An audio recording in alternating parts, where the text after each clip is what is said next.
మనోజ్, నువ్వు నా బిడ్డవి. లక్ష్మీ ప్రసన్న, విష్ణువర్ధన్ బాబు, మనోజ్ కుమార్. నిన్ను ఎలా పెంచానురా నేను? అందరికంటే నిన్నే గారాభంగా పెంచానురా. నీకే ఎక్కువ ఖర్చు పెట్టి చదివించాలని ప్రయత్నం చేశానురా. నువ్వు ఏది అడిగినా నేను నీకు ఇచ్చానురా. కానీ ఈ రోజున నువ్వు చేస్తున్న పని బిడ్డల గుండెల మీద తంతారంటారే, అలా తన్నావురా. మనసు ఆవేదనతో కింగిపోతుందిరా. నేను మీ అమ్మ ఏడ్చుకుంటున్నావురా. జర్నలిజం ఉన్నది లేనిది, లేనిది ఉన్నట్టు రాస్తున్నారా. నువ్వు నన్ను కొట్టడం ఏంట్రా? నా బిడ్డ నన్ను తాకలా. ఇద్దరం ఘర్షణ పడ్డాం కొన్ని కారణాల వల్ల. ప్రతి ఫ్యామిలీలోనూ ఉంటాయిరా ఇవి. లేనివాడు ఎవరైనా ఉంటే ప్రపంచంలో ఒకరున్నారేమో, 1% ఉంటుందేమో. అటువంటి వాళ్ళ ఇంటికి వెళ్ళి కాళ్ళు గడిగి నిద్ర పూసుకోవచ్చు. భారత భాగవత రామాయణాలు చూసావు కదరా. ఏమిటిది? మీ అమ్మ ఎంత కుమిలిపోతుంది ఈ రోజున హాస్పిటల్ చేరింది. నీ వల్ల హాస్పిటల్ చేరుతాను. చూడు మనోజ్, నీకన్నీ ఇచ్చిన ఈ రోజున నువ్వు నా గుండెల మీద తనడమే కాకుండా అపకీర్తి తీసుకొచ్చావు. ఏదేదో రాశావు, ఏదేదో చెప్తున్నావు.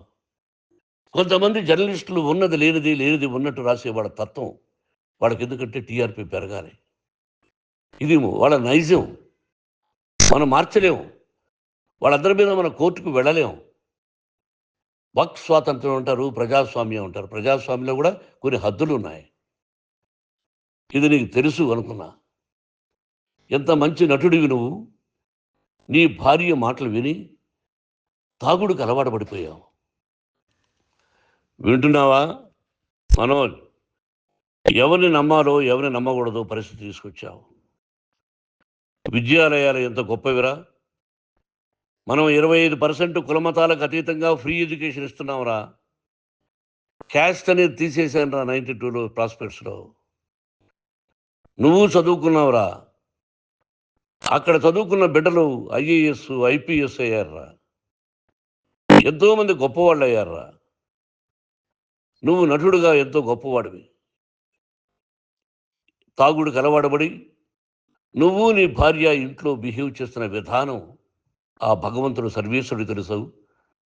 భగవంతుడు చూస్తున్నాడు రా. నేను తప్పు చేసినా, నువ్వు తప్పు చేసినా, ఎవరు తప్పు చేసినా. ఎంత అవకాశం ఇచ్చావు మాట్లాడుకునేదానికి అందరికీ. ఇన్ని సంవత్సరాల్లో మన విద్యాలయాల్లో ఒక్క తల్లి కానీ ఒక తండ్రి కానీ ఏమైనా చెప్పారా? ఆ బిడ్డలు మన బిడ్డలు రా. మీరెంతో నాకు అక్కడ ఉన్నవాడు కూడా నా కూతుర్లు, నా కుమారులు. ఎంతమందికి ఫ్రీ ఎడ్యుకేషన్ ఇస్తున్నావు. వాడి దగ్గర ఏది ఆశించరా. నువ్వు ఎందుకు ఇలా తయారైపోయావు? ఎందుకు ఇంట్లో ఉండే పని వాళ్ళందరినీ కొడుతున్నావు? పనివాడు వాడు పని చేసుకోవడానికి మన ఇంటికి వచ్చాడు రా. ఆ పనివాడిని కొట్టడం చాలా మహాపాపంరా. నేను వేరురా. నేను దండించడం వేరురా. నేను ఎవరిని ఆ చిన్న వాళ్ళని కొట్టి ఇచ్చేసి చేయలేదురా. సినిమా ఇండస్ట్రీలో మోహన్ బాబు కొడతాడు, తిడతాడు అంటే అది షూటింగ్లో జరిగి ఉండొచ్చేమో.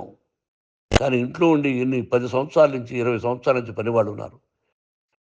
నేను ఇంట్లో లేని సమయంలో వాళ్ళందరినీ కొట్టి వాళ్ళ ఫోన్ లాక్కొని ఒకడైతే చచ్చిపోవాలి. వాడు పోలీస్ కంప్లైంట్ ఇచ్చి ఉండొచ్చు. నేను వద్దు అని వాడిని బతిమాలాడు. పోలీస్ కంప్లైంట్ కూడా ఇవ్వలా. ఇంకైనా నువ్వు నీ భార్య మారి బయట ఉండండి రా అన్నాను నేను. లేదు డాడీ, తప్పు చేయలేని ఒకసారి వచ్చావు, మళ్ళీ తప్పు చేశావు, మళ్ళీ వెళ్ళావు, మళ్ళీ ఈసారి తప్పు చేయనన్నావు. ఏమండి వీడు తప్పు చేయడం అని మీ అమ్మ చెప్పింది. ఇంట్లో పెట్టుకున్నా. మళ్ళీ నువ్వు చేస్తున్నది, ప్రతిరోజు నువ్వు తాగుతున్న విధానం నీకే తెలుసు. ఇది ప్రజలు నమ్ముతారా లేదా అనవసరం నాకు. నేను నీకు చెప్తున్నా, ఇంతటితో ఫుల్ స్టాప్ పెట్టాలి. 3 రోజుల నుంచి రకరకాలుగా రాస్తున్నప్పుడు నా మనసు ఆవేదనతో ఉంది.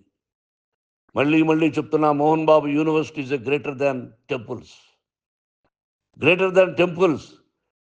బిడ్డలను కాలేజీలో చేర్చుకునే ముందు చెప్తారు, అన్నయ్య ఎంత ఉంది యూనివర్సిటీ రూల్స్, ఇది మా పద్ధతి, మీకు ఇష్టమైతే చేర్చండి. గవర్నమెంట్ బిడ్డలను గవర్నమెంట్ ఏమిస్తుందో ఇంత పర్సంటేజీ వాళ్ళకు కూడా మీ దగ్గర ఎందుకు డబ్బు తీసుకుంటున్నావు అంటే దానికి అర్థం పరమార్థం చెప్పాము. దొంగతనంగా తీసుకోలేదు. ప్రతిదానికి చెక్కులు ఉన్నాయి, అది అకౌంట్ ఉంది. దానిలో తప్పులు జరిగితే డిపార్ట్మెంట్ ఉంది. కాలేజీలో ఏదైనా తప్పు జరిగితే గవర్నమెంట్ ఉంది. ఇవన్నీ నీకు తెలుసు. ఈ రోజున ప్రపంచంలోనే నెంబర్ 1గా చేయాలని మీ అన్న కష్టపడి ఇతర దేశాల్లో నెంబర్ 1 యూనివర్సిటీ టైఅప్ చేశాడు. ఈ రోజు నువ్వు చేసిన విధానం ఏమిటి? నువ్వే ఒకప్పుడు నాకు ఇవి ఏమొద్దు, నేను యాక్టింగ్ అన్నావు. ఈ రోజున ఏం చేస్తున్నావు? విద్యాలయాల మీద పడ్డావు. తల్లిదండ్రులు చాలా గొప్పవాళ్ళరా. కొంతమందికి డబ్బు కట్టలేకపోవచ్చు, కట్టని వాళ్ళకు కొంత సహాయం చేసాం. అంతా సహాయం చేయలేము. బ్యాంకుల్లో డబ్బు కట్టాలి, లెక్చరర్స్కి డబ్బులు ఇవ్వాలి, యూనివర్సిటీ బ్రహ్మాండంగా నడపాలంటే మంచి లెక్చరర్స్ కావాలి. ఇవన్నీ తెలిసి చేస్తున్నావురా 32, 33 సంవత్సరాల నుంచి. అది పక్కన పెడితే అందరినీ కొట్టడానికి వస్తావు. మీ అన్నం తిడతావు. ఒక వ్యక్తి వినయ్ గారనే ఆయన వ్యక్తి హెల్ప్ చేయడానికి వస్తే ఆ వినయ్ ఎవరు లజ్జాగుడికి చంపేస్తాను వాడు అన్నావు. ఇవన్నీ ఎంత తప్పురా? అంటే మీ నాన్నగారికి ఎవరు సహాయం చేయడానికి వస్తే వాళ్ళందరినీ లజ్జాగుడుకులు అంటావు, చంపేస్తానంటావు. మీ అన్నను చంపేస్తానన్నావు. చంపరా చూద్దాం మీ అన్న. నేనే అన్నా. తాకరా నీ ధైర్యం ఉంటే అన్నా.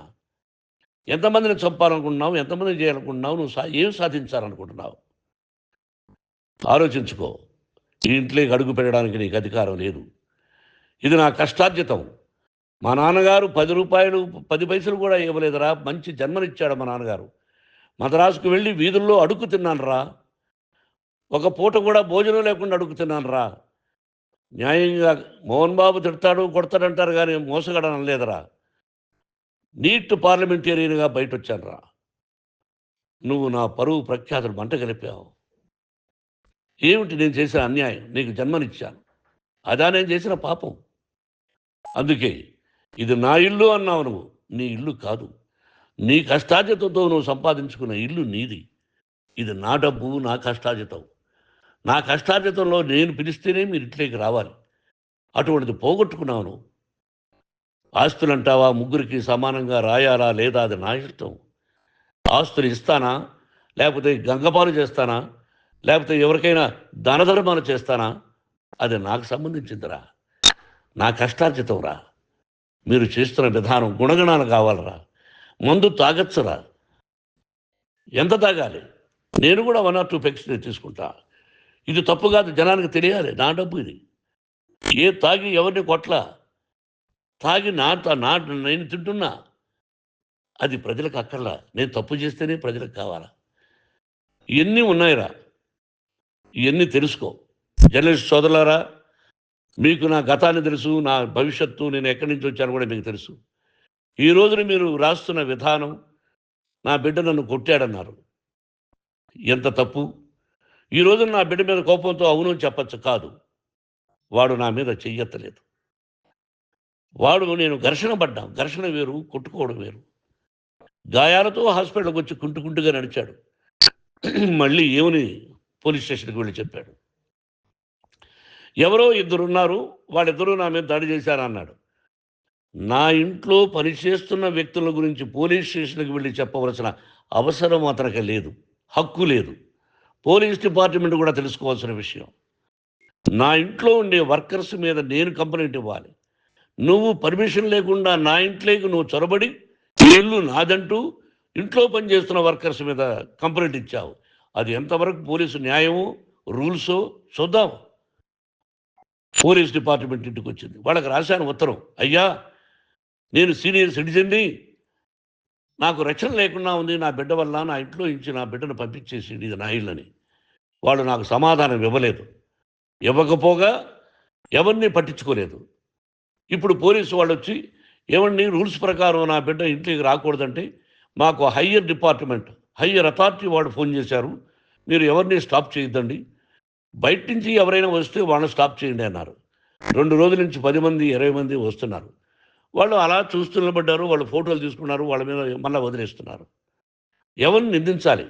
But I give respect to the police department.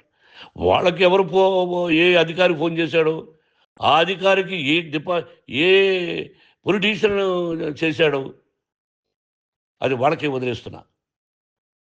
కాబట్టి వాళ్ళు పోలీస్ కంప్లైంట్ ఇచ్చినా కూడా మేము సంబంధం లేదని అంటున్నారు. కాబట్టి నేను నా బిడ్డను నిన్ను నాపు చేస్తున్నా. నువ్వు ఇంట్లోకి వచ్చే అధికారం నీకు లేదు. నువ్వు వచ్చి నీ బిడ్డను తీసుకెళ్ళు. సంతోషం. నువ్వు రాలేదు, నీ బిడ్డను జాగ్రత్తగానే చూసుకుంటావు. Take care your daughter, that's all. మీ అమ్మ హాస్పిటల్లో అడ్మిట్ అయింది. రేపో ఎల్లుండో మీ అమ్మను పిలిపించి బాగైన తర్వాత ఇదిగో నువ్వు నీ కొడుకు బిడ్డను తీసుకెళ్ళి వాడికి అప్పచెప్పని చెప్తాను పోలీసు వాళ్ళ ఆధ్వర్యంలో. ఇది 100% జర్నలిస్టు సోదరులారా, పులి స్టాప్ పెట్టండి. మీకు కుటుంబాలు ఉన్నాయి, మీ యజమానులకు కుటుంబాలు ఉన్నాయి. మీ కుటుంబాల విషయాలు, మీ యజమానుల కుటుంబాల విషయాలు మేము ఎవరు జోక్యం కలుగు చేసుకోరా. మేము నటీనటులం. మాది తప్పుంటే నటుడుగా నన్ను ఫెయిల్యూర్ అని రాయండి, నా నటన బాగలేకపోతే రాయండి. బట్ ఇంటి లోపల సందులో నుంచి చూస్తూ తప్పు చేస్తున్నామని ఉన్నది లేనిది, లేనిది ఉన్నట్టు రాయకండి. మీకు నా హృదయపూర్వక నమస్కారాలు. ఇన్ని రోజులు హృదయపూర్వకంగా ఎంకరేజ్మెంట్ చేశారు. ఆ ఎంకరేజ్మెంట్కు నమస్కారం చేసుకుంటూ I love you all. I love you police department. మీరు న్యాయంగా ధర్మంగా నడుచుకోండి, ఎవరికి తొత్తుల్లాగా ఉండొద్దండి అని మనవి చేసుకుంటూ నేను సెలవు తీసుకుంటాను. Thank you very much for all the journalist. ఇక్కడ పులి స్టాప్ పెట్టండి, పులి స్టాప్ పెట్టండి. Thank you very much, thank you very much, thank you very much, thank you very much, thank you very much, thank you very much, thank you very much.